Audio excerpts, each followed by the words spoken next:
Hey, what's up? This is Matt Tuck from Bullet For My Valentine, and you're watching Morgan Richards interviews.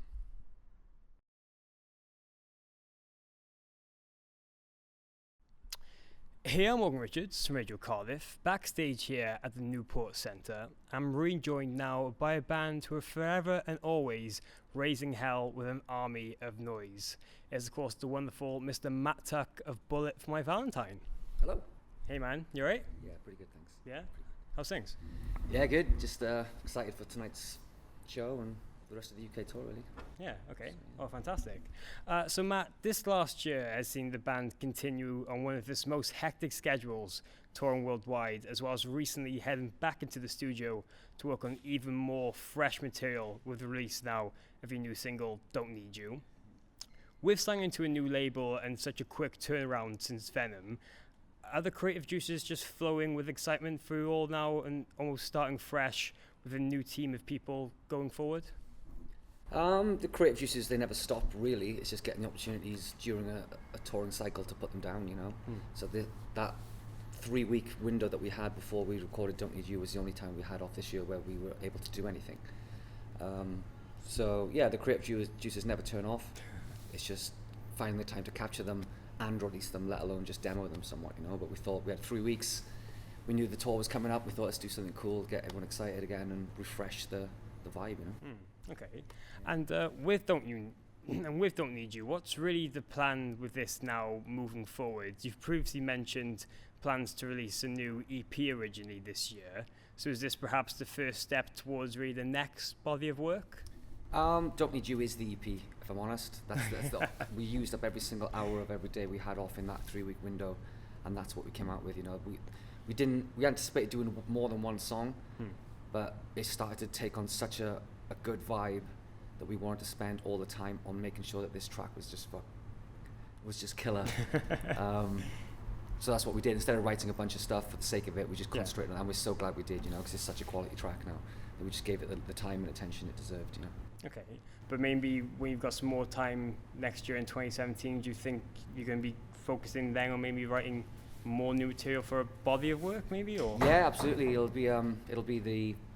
That's the only time, you know, we're gonna have some time off after this tour finishes on December 10th, and then when everyone's refreshed and up for it, we'll start thinking about it again, you know. So, but yeah, I mean, this Don't Need You is kind of a standalone single, really. Okay.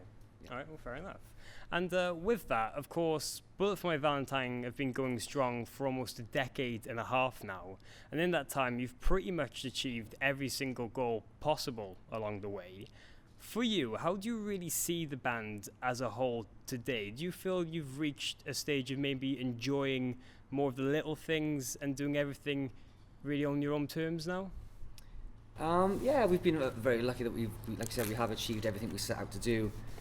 We've always done it by our rules, you know. We haven't let anyone dictate what we should do, how we should sound, what to do next, you know. Everything we do and everything that's come out from this band has been purely us. So that's kind of the way we roll, and that's the way we will continue to roll, you know. It's just kind of enjoy every moment, really. Like tours like starting tonight are going to be fun, just because it feels like, you know, the touring cycle is really hard. But then when you start to kind of see the finish line and then come back to like a more of a hometown show and end in the UK and stuff like that, it just kind of gears us on a bit more to just kind of get our heads down and finish strong, you know, rather than just finishing with our heads down. That's what we want. That's how we feel, you know. It's been a long 18 months, so. But yeah, we're just trying to enjoy every moment now because it's coming to an end, you know. Okay. And with that, is there really anything left, maybe some goals from before that you're still trying to achieve or push towards, or is it pretty much just... I think there is in the back of my head, but I think I've kind of gone past caring. You know, if I, like, years ago when I was younger and stuff, and to only a couple of years ago really, I was still very focused on hitting these goals, and I think I'm just guilty of not enjoying myself because of that in a way. Right. So I think now I'm just getting a bit older and wiser and just trying to enjoy what I do rather than just put everything, okay, I've got to achieve this, I've got to achieve this, which is great because I think unless you do that, you will never strive to be the best, you know, you never will be. And that's something we've always done, and I think we've achieved more than most bands ever achieve, you know, and it's something to be super proud of. But now I think we're just going to concentrate on just writing great music, and whatever comes because of it now comes because of it, which is what's going to happen anyways, you know. Okay, oh, fantastic. And away from everything with the band, Matt, earlier this year, you actually set off and achieved the world's first music gig on air, sea and land with Jägermeister as part of the Ice Gold Challenge in Norway. Talk us through that, because it must have been quite an extreme circumstances performing in all these conditions. Yeah, it was very, very extreme, you know, like it's not every day you jump out of a helicopter in the Arctic Circle with a guitar strapped to you, you know what I mean? So that was number one, and once we got that out the way, we got on a boat and went across Norwegian fjords to the other side of this island, where we got on a sled with huskies and did finish off the show, really. Basically, I had friends with me who had earpieces and we had wireless microphones, so I was playing while all this was happening and they were doing it with me. So that's what made it a continuous gig, really. But yeah, it was insane. It was probably the stupidest thing I've ever done, but by far the most intense and exciting and adrenaline-fueled thing ever. I don't think I'll ever beat that, you know what I mean? Yeah. So. Yeah. And when they pitched the idea to you, straight away, did you just want to go for it, or was there any concerns first come up? There was no concerns. At first, I just kind of brushed it aside, and then they kept harassing me to do it. So I was like, fine, I'll do it. And then it's when we started to have the production meetings and stuff about the reality of it, and they started to describe what was going to happen and who was involved, and it was a huge deal, man. They had to get like permission off the Norwegian government for the clear for their airspace, and they had to get like proper like elite parachute regiment teams involved, and you know, just stuff like that you wouldn't even think of, you know, because you don't see it in the film, just see me jumping out of a helicopter and stuff. Yeah. But the red rope to go around making that happen was like insane. Okay. So that's when it started to become very real. And they were like, okay, when you jump out, it's going to be about -40. And I'm like, okay, you know. So yeah, it was crazy. Okay, well, fantastic. And Matt, just a couple more very quick things now before you go. Of course, on this current tour with selected dates, you'll actually be performing the Poison in full to celebrate 10 years since its release. Has revisiting some of these songs in rehearsal brought back a lot of old memories for you, going back to what was a very exciting and new time for the band, especially with tracks that you haven't played in so long?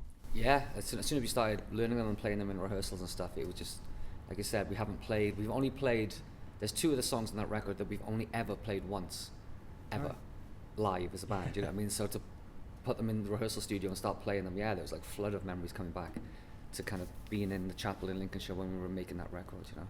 Yeah, very good vibes. So hopefully they'll go as well as we hope, really. Okay. And one thing from back then I wanted to touch on you with was that I read recently that because the taking the vocals was so intense at times that you actually passed out in the vocal booth with some of the recording. Was that just of how much the pressure was of getting that album out? No, it was just more of a physical kind of reaction to how much effort I was putting into some of the vocal parts, you know what I mean? Okay. So yeah, I mean, you know, being a metal vocalist, it's not the easiest job in the world when it comes to physicality, you know what I mean? And at that point in my career as well, I didn't know what the hell I was doing. I had no coaching, no one told me what to do, what not to do.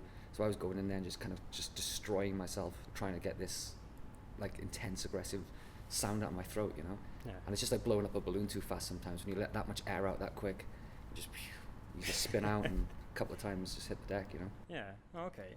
And of course, with all that now, you just can be extremely busy in the near future, continuing to tour with all the plans for 2017 as well. But what else can we really expect from Bullet For My Valentine now in the very near future? Honestly, not that much, apart from just us getting home time and rest and being, you know, going home to our families and getting some well-deserved downtime. We're hopefully going to be releasing a double live DVD of the 2 nights coming up at Brixton, both shows, so that will keep obviously content and momentum going through next year when we're having a bit of rest. And then if we get our act together quick enough, maybe an album by the end of next year. So, but apart from that, not much. Yeah, well, fantastic. Well, that's about it. Cheers, Matt, for taking time out to have a quick chat with me. Cool. No worries. Best luck now with everything in the future, and hoping to catch up with you again very soon. Cool. Thanks, man. Cheers.